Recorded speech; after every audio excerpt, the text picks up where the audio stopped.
വിഷയം അഖിൽ മാരാർ. ഇപ്പം ഇന്നലെ മുതൽ ഒരുപാട് പേര് എന്നോട് നീ കണ്ടില്ലേടാ അഖിൽ മാരാർ 2020 പോയത്, NDA BJP ചാണകക്കുഴി സംഘി കുറേ എനിക്കിരുന്ന് മെസ്സേജ് അയക്കുന്നുണ്ടായിരുന്നു. ഇവരുടെയൊക്കെ പ്രോബ്ലം എന്താ വെച്ചെങ്കിൽ, റോബിൻ പോയപ്പോൾ നീ വീഡിയോ ചെയ്തല്ലോ, എന്താ നീ അഖിൽ പോയപ്പോൾ വീഡിയോ ചെയ്യാത്ത? ഇതായിരുന്നു ഇവരുടെയൊക്കെ ബേസിക് പ്രശ്നം.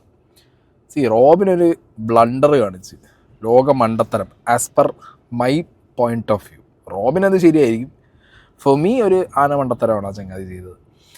സ്വയം വന്നിരുന്നൊരു പാർട്ടി മെമ്പർഷിപ്പ് പോലും ഇല്ലാതെ ഞാൻ സംഖ്യയാണ് എന്നുള്ളൊരു പ്രഖ്യാപനം നടത്തിപ്പോയി.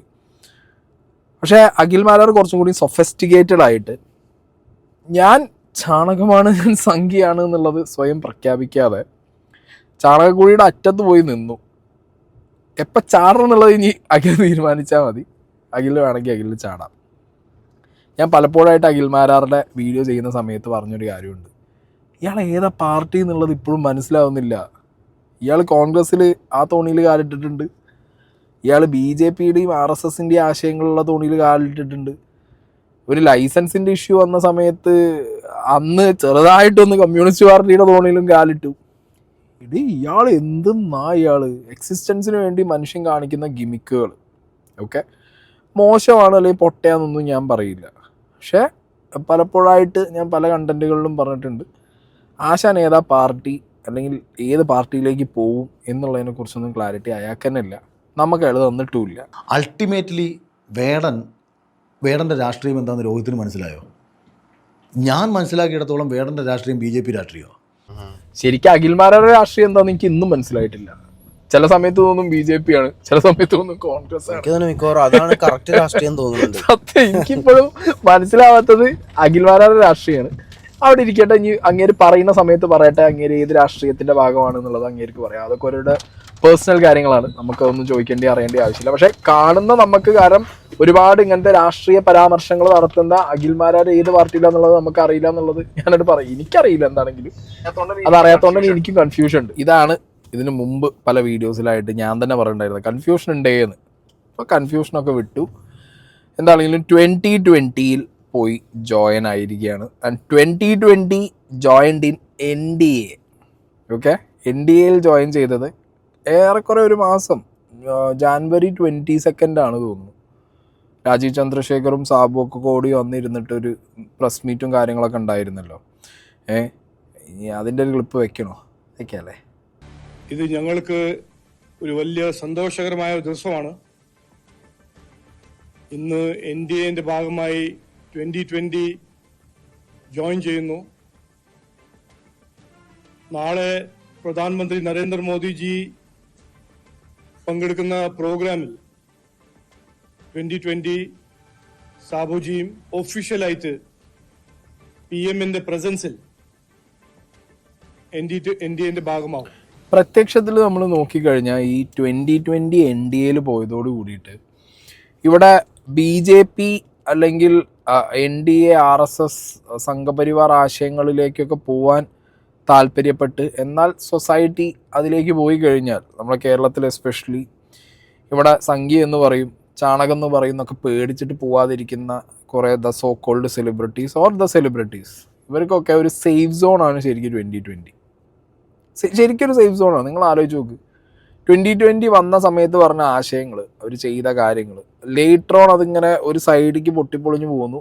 പിന്നെ കുറച്ച് വിഷയങ്ങളെത്തി, അതൊന്നൊക്കെ ഒന്ന് സേഫ് ഗാർഡ് ചെയ്യാനും അല്ലെങ്കിൽ അതൊന്ന് രക്ഷപ്പെട്ടു പോരാനും സാബു ജേക്കബ് തന്നെ തീരുമാനിച്ച ഒരു ഐഡിയ ആയിരിക്കണം. അല്ലെങ്കിൽ ബാക്കി നേതാക്കന്മാരെല്ലാവരും കൂടി, നേതാക്കന്മാരെന്ന് പറഞ്ഞാൽ ഇയാളെ ഫേസ് ഞാൻ കണ്ടിട്ടുള്ളൂ, അങ്ങനെ പ്രത്യക്ഷത്തിൽ വേറൊരു മൗത്ത് പീസിനെ ഞാൻ കണ്ടിട്ടില്ല അവരുടെ. എന്താണെന്നുണ്ടെങ്കിലും അങ്ങനെയുള്ള ഒരു എന്താ പറയുക, 2022 NDA പോസിബിൾ ആയപ്പോൾ ഇനി 2020ലേക്ക് പോയാൽ മതി.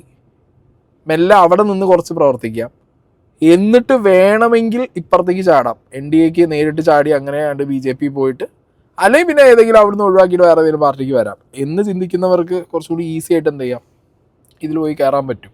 അവിടെയാണ് ഞാൻ പറഞ്ഞത്, റോബിൻ കാണിച്ച മണ്ടത്തരമല്ല അഖിൽ മാരാർ കാണിച്ചത്. അഖിൽ മാരാർ ആക്ച്വലി വളരെ കണ്ണിങ് ഇൻ ദ സെൻസ്, അയാൾക്കറിയാം എന്താണ് അയാൾക്ക് എന്ത് വേണം.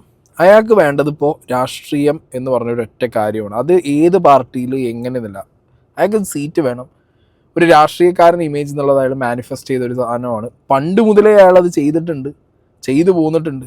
ഒരിടയ്ക്ക് അയാൾ പിന്നെ അയാൾക്ക് ഈ സെലിബ്രിറ്റി സംഗതിയോടൊരു ഇത് വന്നതുകൊണ്ടാണ് ഡിറക്ഷൻ പ്ലസ് ബിഗ് ബോസ് അങ്ങനത്തെ സാധനങ്ങൾ എത്തിയത്. ഇപ്പം അയാൾക്ക് ആ വിസിബിലിറ്റിയും കൂടി ആയപ്പോൾ ബാക്ക് ടു പൊളിറ്റിക്സ്. ഇതാണ് അഖിൽ മാരാരുടെ ഒരു ഫോർമുല എന്ന് പറയുന്നത്. അത് അഖിൽ വളരെ കൃത്യമായിട്ട് ഇവിടെ എക്സിക്യൂട്ട് ചെയ്തു. ശരിക്കും കണ്ണിങ്ങാണ്. ഞാൻ പറഞ്ഞല്ലോ, റോബിനെ പോലെ ഒരു മണ്ടൻ തീരുമാനമാണോ എന്ന് വെച്ച് കഴിഞ്ഞാൽ ഫോർ ഹിം ഇതൊരു കണ്ണിങ് ആയ തീരുമാനമാണ്. കാരണം നിങ്ങളൊന്ന് ആലോചിക്ക്, സാബു ജേക്കബ് എന്ന് പറഞ്ഞൊരു ഫേസും ഒരു മൗത്ത് പീസും മാത്രമാണ് ഇതിൻ്റെ ടോപ്പിലിരിക്കുന്നത്. നാളുകളിൽ ഇത് മൊത്തം അഖിൽ മാരാർ എന്നൊരു ഫേസിലേക്ക് മാറും 2020 ചിലപ്പോൾ. പ്രത്യക്ഷത്തിലെങ്കിലും നമ്മുടെ മുന്നിലെങ്കിലും. ഉള്ളിലൊക്കെ പണിയെടുക്കുന്നതൊക്കെ വേറെ ആണെങ്കിലും ഒരു എന്താ പറയുക, സോഷ്യൽ മീഡിയ ഇമ്പാക്റ്റ് ഒരു ചർച്ചയിൽ ഇനിയിപ്പോൾ രാഷ്ട്രീയ നിരീക്ഷകൻ എന്നുള്ളതിന് മാറ്റിയിട്ട് അഖിൽ മാരാർ എന്ത് ചെയ്യാം, 2020 അഖിൽ മാരാർ എന്ന് വയ്ക്കാം.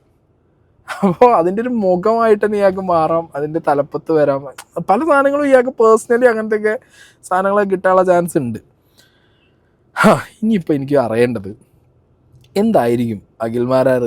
അഖിൽ മാരാർ ഏറ്റവും വലിയ സീൻ ഇനി ഫേസ് ചെയ്യാൻ പോകണം എന്താ വെച്ചെങ്കിൽ, ഈ ചങ്ങായി കുറേ സ്ഥലത്ത് BJPനെ കുറിച്ചും BJPയുടെ പ്രവർത്തികളെക്കുറിച്ചും സംഘപരിവാറിനെ കുറിച്ചും മോദിനെ കുറിച്ചും ഒക്കെ കുറേ സാധനങ്ങൾ പറഞ്ഞു വെച്ചിട്ടുണ്ട്. ഇതൊക്കെ ഇനി എങ്ങനെ ഡിഫെൻഡ് ചെയ്യും? പണ്ട് കുഴപ്പമില്ല, അഖിൽ മാരാർ ആയിരുന്നു. ഇപ്പം മാരാർജിയാണ്, അഖിൽ മാരാർജി. ജിക്ക് ഇനി ഒരു രക്ഷയില്ല. ഇനി മോദിനെ പറയാൻ പറ്റൂല. കൈ കോൺഗ്രസ്സിൽ ഉണ്ട് ഇല്ല എന്ന് പറഞ്ഞിരുന്നപ്പോഴുള്ളൊരു ലക്ഷറി എന്തായിരുന്നു അറിയാം അഖിൽ മാരാർക്ക്? പാർട്ടിക്കകത്തുണ്ടോ ഇല്ലേ എന്നുള്ളതല്ല, ആ ആശയത്തിനോട് ചേരുന്നു എന്ന് പറഞ്ഞു കഴിഞ്ഞാൽ പിന്നെ അവിടെ ഇരുന്നുകൊണ്ട് അതിൻ്റെ നേതാക്കന്മാരെയും വിമർശിക്കാം, അതിൻ്റെ ആശയങ്ങളെയും വിമർശിക്കാം.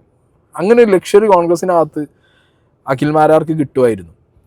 അത് കമ്മ്യൂണിസ്റ്റ് പാർട്ടി പോയാലും കിട്ടില്ല, ഇപ്പുറത്ത് BJPയിൽ വന്നാലും കിട്ടാൻ പോണില്ല. 2020 ഇനിയിപ്പോൾ NDAൻ്റെ ഭാഗമായിട്ട് നിൽക്കുമ്പോൾ ഒട്ടും മോദിനെയും പറയാൻ പറ്റില്ല, സംഘപരിവാർ ആശയങ്ങളെ എതിർക്കാൻ പറ്റില്ല.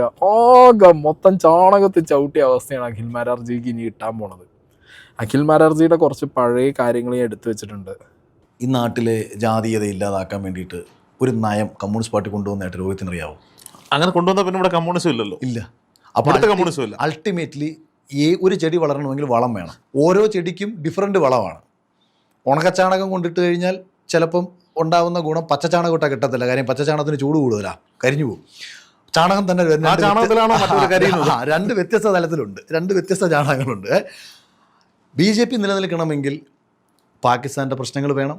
രാജ്യത്ത് മുസ്ലിങ്ങൾ കുഴപ്പക്കാരാണെന്ന് ചിത്രീകരിക്കണം. മുസ്ലിങ്ങൾ കുഴപ്പക്കാരല്ലെങ്കിൽ ഇവിടെ എങ്ങനെയാണ് ഹിന്ദുവിനെ കുത്തിത്തിരിക്കാൻ പറ്റുക? ഇത് രണ്ടും വേണ്ടേ? അപ്പം മുസ്ലിങ്ങളെ കുഴപ്പക്കാരാക്കി ചിത്രീകരിച്ചേ പറ്റൂ. ഞാൻ അതുകൊണ്ടാണ് BJPയെ ഈ മതപരമായ കാര്യങ്ങളിൽ, അതായത് മതത്തിൻ്റെ പേരിൽ ഭിന്നിപ്പുണ്ടാക്കുന്ന വിഷയങ്ങളിൽ മാത്രമേ ഞാൻ അവരെ എതിർക്കാറുള്ളൂ. ബാക്കി എന്തിനാണ് ഞാൻ എതിർക്കേണ്ടത്? രാജ്യത്ത് ഡെവലപ്മെൻറ്റ്സിൻ്റെ കാര്യത്തിൽ ഞാൻ എന്തിനാണ് BJP എതിർക്കേണ്ടത്? ഡെവലപ്മെൻറ്റ്സിൻ്റെ കാര്യത്തിലൊന്നും ഇനി BJP എന്നല്ല ആര് ഡെവലപ്മെൻറ്റ് കൊണ്ടുവന്നാലും നമ്മൾ എതിർക്കേണ്ട കാര്യമില്ല.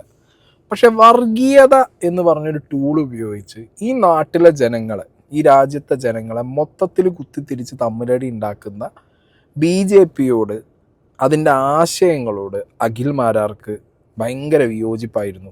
അത് തുറന്നു പറയുന്ന അഖിൽ മാരാരെയാണ് ഇതിനു മുന്നേ നമ്മൾ കണ്ടത്. ഇന്നലെ അഖിൽ മാരാരോട് ഈ കേരള സ്റ്റോറി എന്ന് പറഞ്ഞ സിനിമയുടെ അതിൻ്റെ സിനിമയുടെ കാര്യം ചോദിച്ച സമയത്ത്, അതിലിപ്പോൾ വിവാദമാണല്ലോ, ബീഫ് തീറ്റിക്കുന്ന ആ സീനൊക്കെ. ഇതിനെക്കുറിച്ച് ചോദിച്ചപ്പോൾ ഒന്നാമത്തെ കാര്യം, ആ ഒരു പത്രസമ്മേളനവും ഇപ്പോഴുള്ള ചോദ്യങ്ങൾക്കൊക്കെ ഈ ചങ്ങായി ആനാന്ന് ചോദിച്ചാൽ പൂടാന്നാണ് പറയുന്നത്. എന്തായാലും ചോദ്യം ചോദിച്ചു, അതിനുള്ള ഉത്തരങ്ങൾ കൊടുത്ത സമയത്ത് പറഞ്ഞൊരു കാര്യം ഞാൻ അവിടെ വയ്ക്കാം.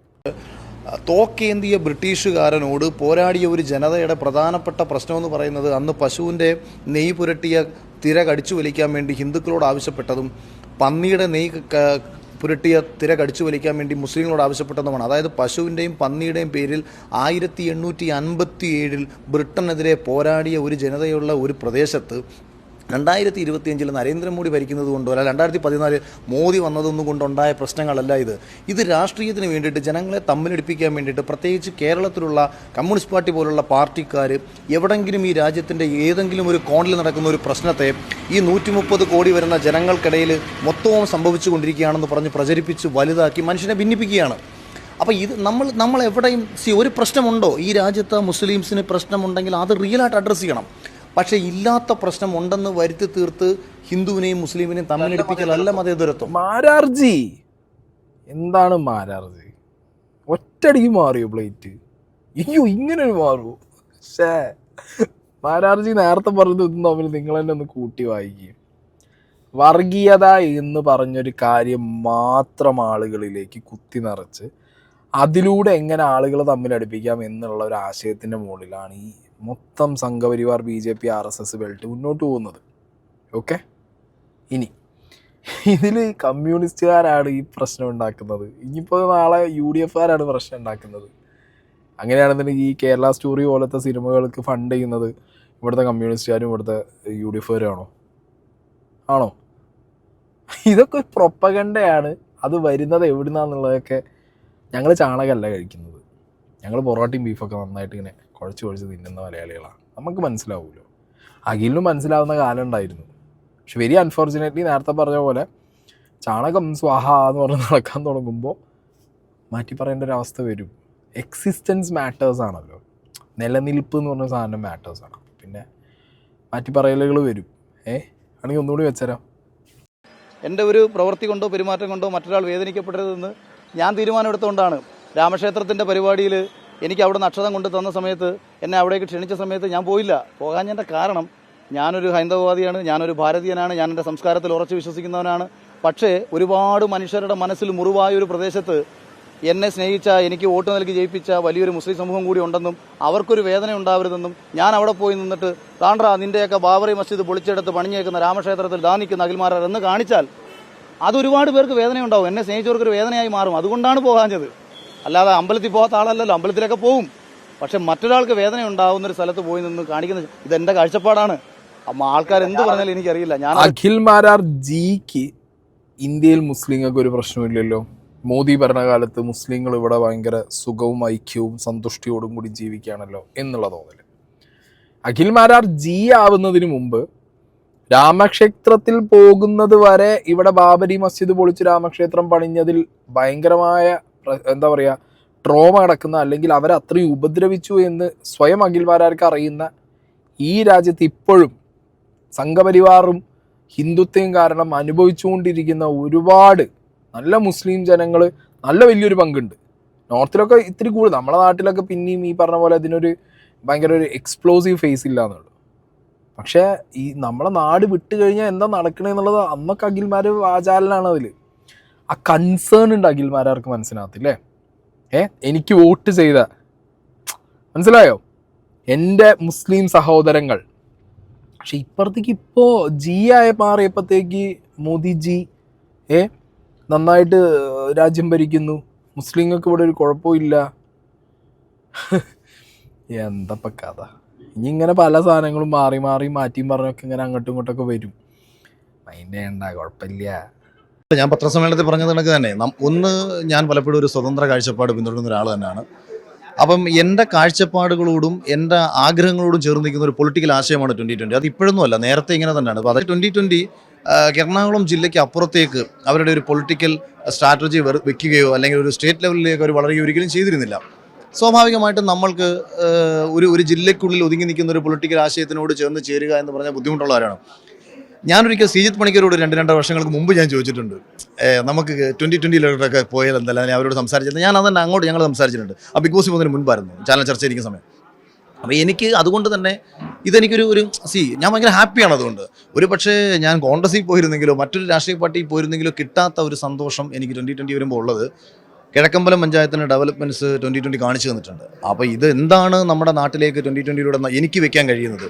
അതിപ്പോൾ ഞാൻ ഏത് മണ്ഡലത്തെ റെപ്രസെൻറ്റ് ചെയ്താലും ഏറ്റവും കുറഞ്ഞത് ആ നാടിൻ്റെ പ്രശ്നങ്ങളെ മനസ്സിലാക്കി അഡ്രസ്സ് ചെയ്ത് നിയമസഭയിൽ കൃത്യമായി പോയിൻ്റ് ഔട്ട് ചെയ്ത് ഏറ്റവും ബെസ്റ്റ് സ്വരമായി ആ മണ്ഡലത്തിന് വേണ്ടിയിട്ട് മാറാൻ കഴിയും എന്നൊരു പ്രതീക്ഷയുണ്ട്. അപ്പോൾ അവിടെ എനിക്ക് ആശയപരമായ ബാധ്യതകൾ വരുന്നില്ല, മറ്റ് തടസ്സങ്ങൾ വരുന്നില്ല. കാരണം ഇവർക്ക് മറ്റുള്ള ചിന്തകളില്ല, വ്യക്തിപരമായിട്ടുള്ള മറ്റ് നേട്ടങ്ങളില്ല, സ്വാർത്ഥ താല്പര്യങ്ങളില്ല. ഒരു നാടിന് വേണ്ടിയിട്ട് പ്രവർത്തിക്കുക എന്ന് പറയുന്ന ഒരൊറ്റ കാഴ്ചപ്പാടേ ഉള്ളൂ. അവിടെയാണ് ഞാൻ ഇതിനകത്ത് ഹാപ്പിയാവുന്നത്. അപ്പോൾ 2020 ആശയങ്ങൾ എന്ന് പറയുമ്പോഴും അഖിൽമാരാർ എടുത്തു പറയുന്നത് 2020 കിഴക്കമ്പലത്ത് നടത്തിയ ഡെവലപ്മെൻറ്റ്സ് ആണ്.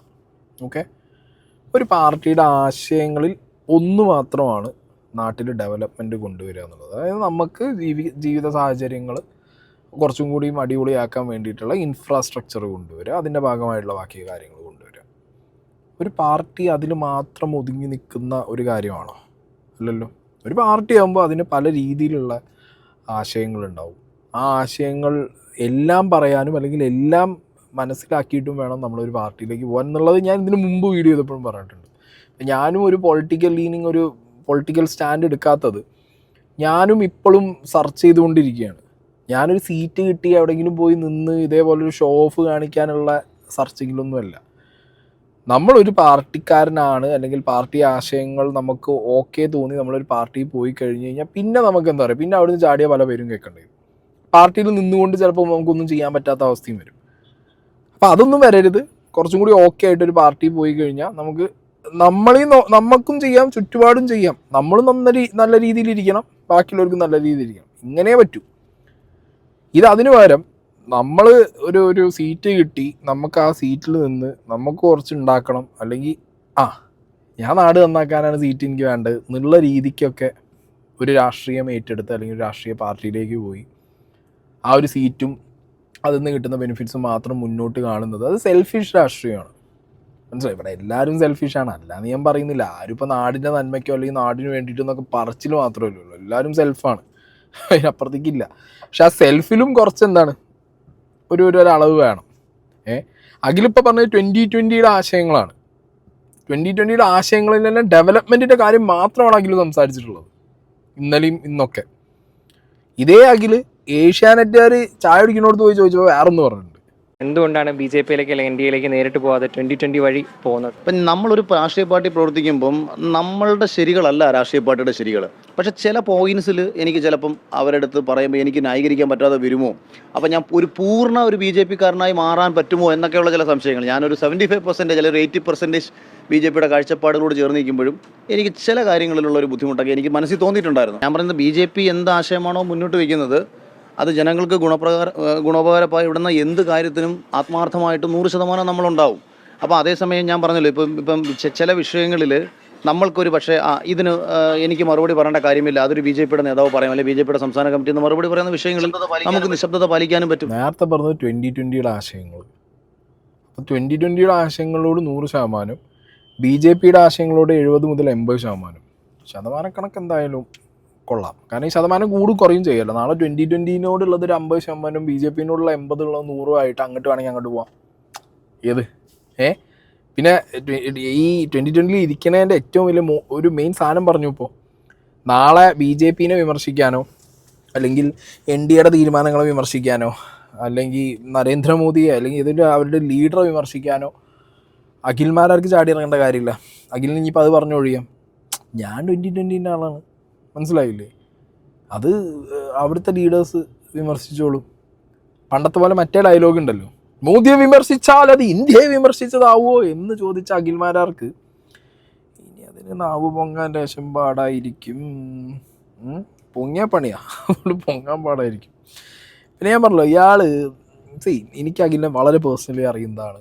ഞങ്ങൾ നന്നായി സംസാരിക്കാറുണ്ട്, ഇപ്പം കണ്ടാലും സംസാരിക്കും. ആൻഡ് ഈ കോൺഗ്രസിൻ്റെ പല 1-2 വേദികളിലും 1-2 പ്രോഗ്രാംസിലൊക്കെ ഞാൻ അഖിലുള്ള സ്പേസിൽ ഞാനും ഉണ്ടായിട്ടുണ്ട്. അപ്പോൾ ഞാൻ വിചാരിച്ചത് അഖിൽ എന്ന് പറഞ്ഞു കഴിഞ്ഞാൽ അപ്പോൾ ഒരു കോൺഗ്രസിൻ്റെ മൗത്ത് പീസ് ആയിട്ട് ഇയാൾ പലപ്പോഴും സംസാരിച്ചിട്ടുണ്ട്. അപ്പോൾ എന്തുകൊണ്ട് ഇനി സീറ്റിൻ്റെ വിഷയമാണോ, സീറ്റ് കിട്ടാത്ത സീനാണോ, അതൊക്കെ ഭയങ്കര കോൺഫിഡൻഷ്യൽ ഐറ്റമാണ്. അതൊക്കെ ഇനിയിപ്പോൾ അഖിൽ പറയുന്ന രീതിക്ക് തന്നെ ആവണമെന്നില്ലല്ലോ. അപ്പോൾ അതങ്ങനെ വിചാരിക്കുന്നവർക്ക് അങ്ങനെ വിചാരിക്കാം, അല്ലാത്തവർക്ക് അങ്ങനെ വിചാരിക്കാം.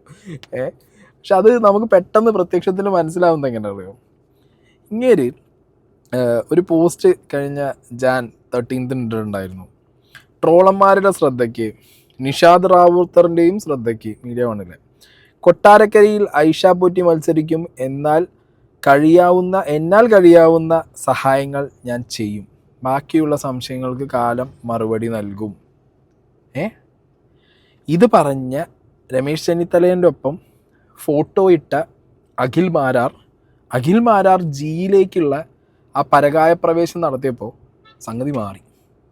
ഇന്ന് സാബുവിനൊപ്പം നിന്നുള്ള പോസ്റ്റിൽ 15 വർഷം ജില്ലാ പഞ്ചായത്ത് മെമ്പറും അതിൽ 5 വർഷം ജില്ലാ പഞ്ചായത്ത് പ്രസിഡന്റും 15 വർഷം MLA ആയിഷ പോറ്റി, ഈ ഭാഗ്യം ലഭിച്ചത് താഴെ തട്ടിൽ ഇടത് അനുഭാവികളും കമ്മ്യൂണിസ്റ്റ് രാഷ്ട്രീയ പാർട്ടി പ്രവർത്തകരും ഒഴുക്കിയ വിയർപ്പിൻ്റെ ഫലമാണ് എന്ന് പറഞ്ഞിട്ട് അങ്ങനെ ആയിഷ പോറ്റിക്കിട്ടുള്ള ഒരു അടി. എങ്ങനെയുണ്ട്? അപ്പോൾ കൊട്ടാരക്കരയിൽ സീറ്റ് ഇയാൾക്ക് അറിയാടേ. കാരണം കോൺഗ്രസ്സിൽ നിന്ന് കഴിഞ്ഞാൽ ഇയാളത് പറഞ്ഞിട്ടുണ്ട്. കോൺഗ്രസ്സിൽ നിന്ന് കഴിഞ്ഞാൽ കോൺഗ്രസ്സിന് കൊട്ടാരക്കരയിൽ അത്ര ഇപ്പോൾ ഓക്കെ പിണറായി വിരുദ്ധമായിട്ടുള്ള അല്ലെങ്കിൽ പിണറായിക്കെതിരെയുള്ള ഒരു തരംഗമുണ്ട്, കമ്മ്യൂണിസ്റ്റ് ഗവൺമെൻറ്റിനെതിരെയുള്ള ഒരു സംഗതി ഇവിടെ ഉണ്ട്. ബട്ട് അതിലുപരി കോൺഗ്രസ് ഇൻ കൊട്ടാരക്കര അതിൻ്റെ സ്ട്രക്ചർ ശരിയല്ല എന്നുള്ളത് ഇയാൾ പല പ്രാവശ്യം പറഞ്ഞിട്ടുണ്ട്. അയാൾക്കത് പേഴ്സണലി അറിയുന്ന കാര്യമാണ്. അപ്പം അങ്ങനെയുള്ള സാഹചര്യത്തിൽ ഇയാൾ ക്രൂക്കടാണ്. അപ്പോൾ അവിടെ അയാൾക്ക് ക്യാഷ് ചെയ്യാൻ പറ്റിയാൽ പിന്നെ ഓൾറെഡി അഖിൽമാരാനെ നിങ്ങൾ നോക്കിയാൽ മതി. ഇങ്ങേക്ക് ബിഗ് ബോസിൻ്റെ സമയത്താണെന്നുണ്ടെങ്കിലും ഈ ഒരു റൈറ്റ് വിങ് സപ്പോർട്ട് ഭയങ്കര കൂടുതലാണ്. മനസ്സിലായോ? അയാൾക്ക് ഈ സംഘ് ബെൽറ്റിൻ്റെ സപ്പോർട്ട് ഭയങ്കര കൂടുതലാണ്. അങ്ങനെ അത് ഒന്നും കൂടി അയാൾക്ക് എന്ത് ചെയ്യാൻ പറ്റി, ഈ NDA 2020 പോക്കോട് കൂടിയിട്ട് അത് കൺസോൾട്ടേറ്റ് ചെയ്യാൻ പറ്റും ഒന്നും കൂടി. മനസ്സിലായോ? ഞാൻ ആലോചിക്കുന്നത് ഇയാൾക്കെതിരെ രാജ്യദ്രോഹം കുറ്റത്തിന് കേസ് കൊടുത്ത ഈ കൊട്ടാരക്കരയിലെ BJP പ്രവർത്തകരൊക്കെ നാളെ അഖിൽമാരാർ ജിക്ക് ജയ് വിളിച്ച് നടക്കുന്നത് കാണേണ്ടി വരുമല്ലോ. തോളത്ത് കൈയിട്ട് അഖിൽമാരാർ ജി നടക്കേണ്ടി വരും. എന്തൊക്കെ പൂച്ചാണ്ടിന്ന്. ഈ ഒരു 2 പോസ്റ്റ് രമേശ് ചെന്നിത്തലയുടെ ഒപ്പം ഈ സാബു ജോർജിൻ്റെ ഒപ്പമുള്ള 2 പോസ്റ്റ് തന്നെ നമുക്ക് മനസ്സിലാവും സീറ്റ് തന്നെയാണ് വിഷയം. ഓക്കെ, സീറ്റ് തന്നെയാണ് വിഷയം, അതെന്താണെങ്കിലും ഉറപ്പാണ്. അതിന് കൊട്ടാരക്കരയിൽ തന്നെ നിൽക്കുമെന്നുള്ളതൊക്കെ വരും ദിവസങ്ങളിലെ നമുക്ക് പറയാൻ പറ്റൂ. കൊട്ടാരക്കരയിൽ മത്സരിക്കേണ്ടത് ഞാനാണെന്ന് ഞാൻ തീരുമാനിക്കുകയാണെങ്കിൽ എനിക്ക് എവിടെയെങ്കിലും കയറി മത്സരിക്കാം. പാർട്ടിയാണ് തീരുമാനിക്കുന്നെങ്കിൽ എനിക്ക് അങ്ങനെ അതിനെക്കുറിച്ച് അറിയത്ത പോലുമില്ല. ഞാൻ ഒന്നാമത്തെ കാര്യം ഞാൻ ഏത് പാർട്ടിയാണെന്ന് തന്നെ ആർക്കും അറിയാൻ വയ്യ. പിന്നെ ഞാനെന്താ പറയുന്നത്? അയ്യോ, ഞാനിട്ട പോസ്റ്റൊന്നുമല്ല. അതെന്താ സംഭവം എന്ന് വെച്ചാൽ ആരോ എന്നോട് പിന്നെ കൊട്ടാരക്കരയിൽ അടുത്ത BJPയുടെ MLA എന്ന് പറഞ്ഞ് പരിഹസിച്ചുകൊണ്ട് കമന്റ് ഇട്ടു. അപ്പം ഞാൻ അടിയിൽ അവന് പരിഹസിച്ചുകൊണ്ട് മറുപടി കൊടുത്തതാണ്, ഞാൻ ഇത്രയും നാളായിട്ട് എന്തുകൊണ്ട് BJP പോയില്ല, എനിക്ക് എന്തെങ്കിലും തടസ്സമുണ്ടോ? ഒരു രാഷ്ട്രീയ പാർട്ടി പോകാൻ എന്തെങ്കിലും തടസ്സമുണ്ടോ? ഒരു തടസ്സവും ഇല്ലാത്ത ഈ രാജ്യത്ത് ഞാൻ പോകാത്തതിനൊരു കാരണമില്ലേ? അപ്പോൾ അത് എന്തോ ഒരു കാരണം എന്നെ BJPയിലേക്ക് അടുപ്പിക്കുന്നില്ല. ആ ഒരു കാരണം ഉണ്ടായതുകൊണ്ടാണ് ഞാൻ BJPയിലേക്ക് പോകാത്തത്. പക്ഷേ അതേസമയം തന്നെ ഇനി എനിക്ക് BJPയിൽ പോകുന്നതാണ് നിന്റെ ആവശ്യമെങ്കിൽ കൊട്ടാരക്കര എന്ന് പറയുന്നത് 75% ഹിന്ദുക്കളുള്ള, പഞ്ചായത്ത് തെരഞ്ഞെടുപ്പിൽ 40,000 വോട്ട് കിട്ടിയ, BJPയെ പോലെ രാഷ്ട്രീയ പാർട്ടിക്ക് ജയസാധ്യതയുള്ള, കോൺഗ്രസിൽ ഒരുപാട് വിള്ളലുകളുള്ള ഒരു പ്രദേശമാണെന്ന് അറിയാം. എനിക്ക് നേരത്തെ അറിയാം. ഞാൻ വർഷങ്ങൾക്ക് മുമ്പ് അവിടെ രാഷ്ട്രീയ പാർട്ടി പ്രവർത്തനമായിരുന്നല്ലോ, ഇലക്ഷനിൽ മത്സരിച്ച ആളല്ലേ.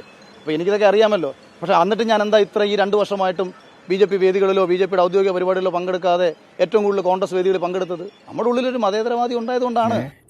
എൻ്റെ ഒരു പ്രതീക്ഷ ഇയാൾ കൊട്ടാരക്കര തന്നെ നിൽക്കും. കാരണം അങ്ങേര് ഓൾറെഡി പറഞ്ഞ ഐറ്റമാണ്. കാരണം അയാൾക്ക് അറിയാം അവിടുത്തെ ഗ്രൗണ്ട് എന്താണെന്നുള്ളത് അയാൾ മനസ്സിലാക്കിയിട്ടുണ്ട്. പക്ഷേ ബട്ട് സ്റ്റിൽ ആയിഷ പോറ്റിയെ പോലത്തെ ഒരു ഫിഗറിനെ ഓവർകം ചെയ്ത് എനിക്ക് ടഫ് ഫൈറ്റ് കൊടുക്കാൻ പറ്റും. ഞാൻ പറയുന്നത് ഒട്ടും അങ്ങോട്ട് മോശമായി പോകില്ല. അഖിൽമാരാർ എന്ന് പറഞ്ഞ ഫാക്ടർ ടഫ് ഫൈറ്റ് അയാൾ കൊടുക്കാൻ പറ്റും.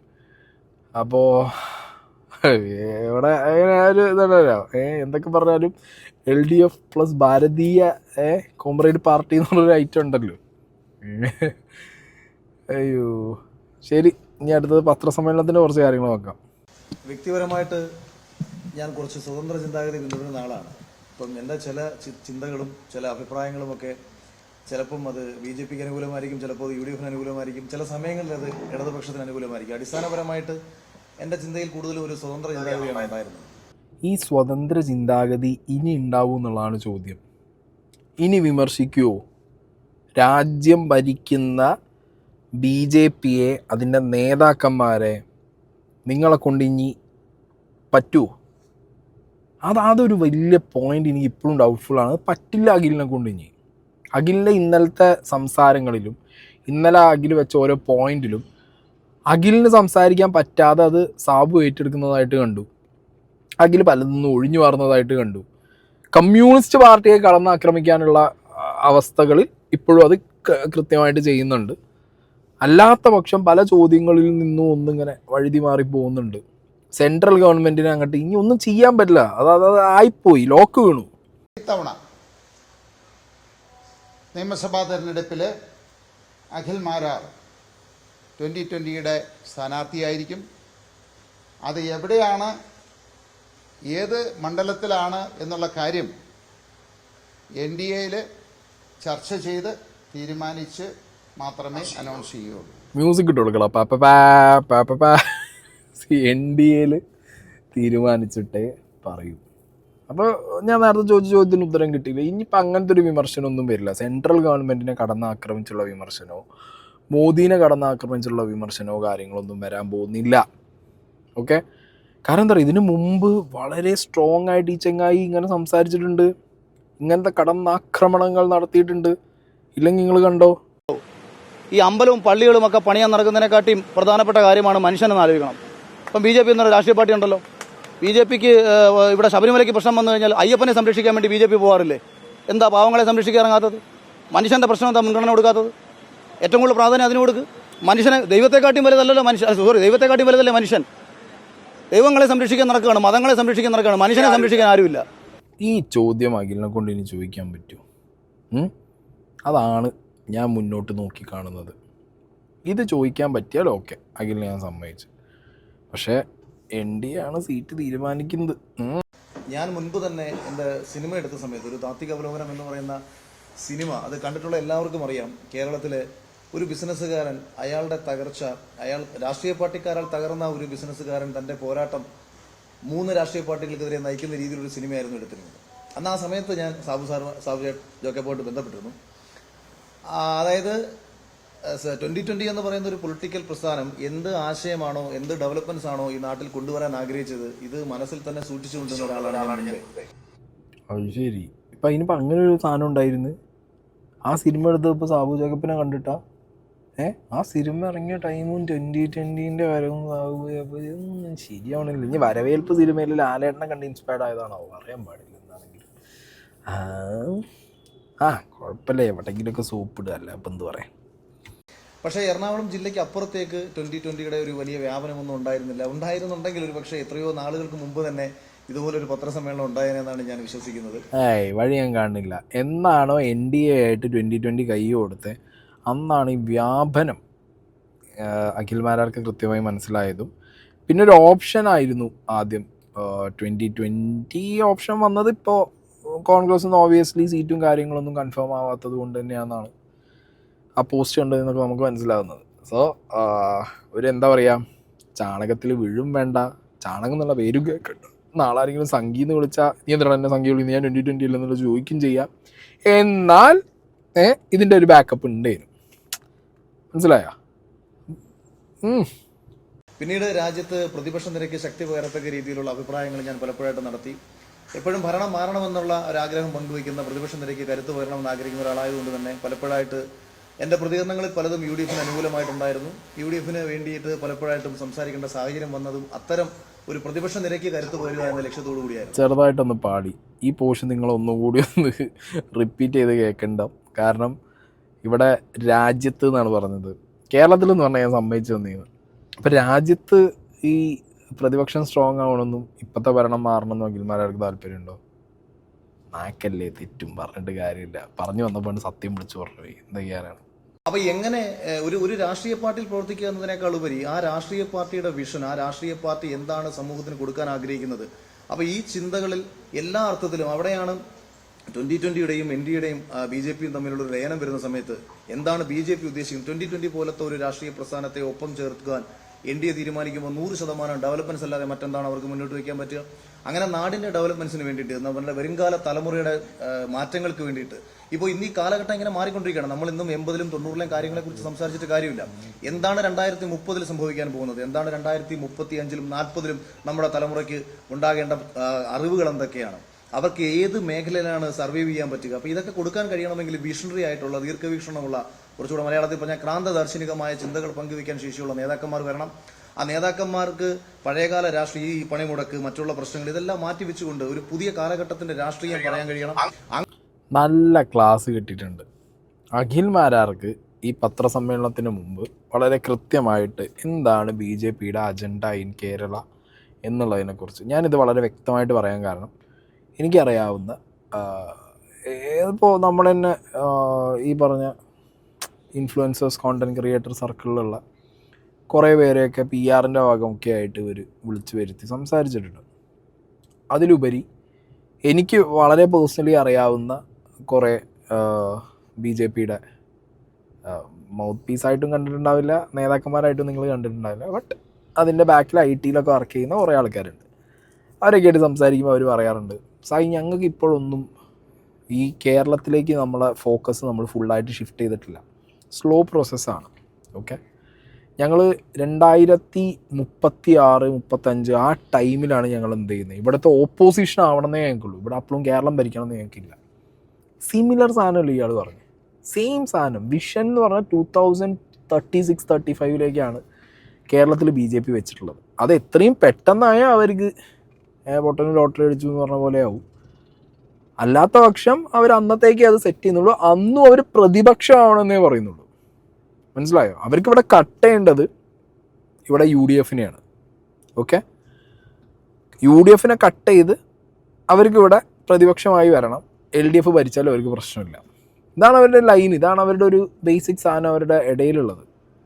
സിമിലർ സാധനമാണ് ഇപ്പോൾ അഖിൽ മാരാർ വന്നിട്ട് വേറെ രീതിയിൽ തുപ്പിയിട്ട് പോയത്.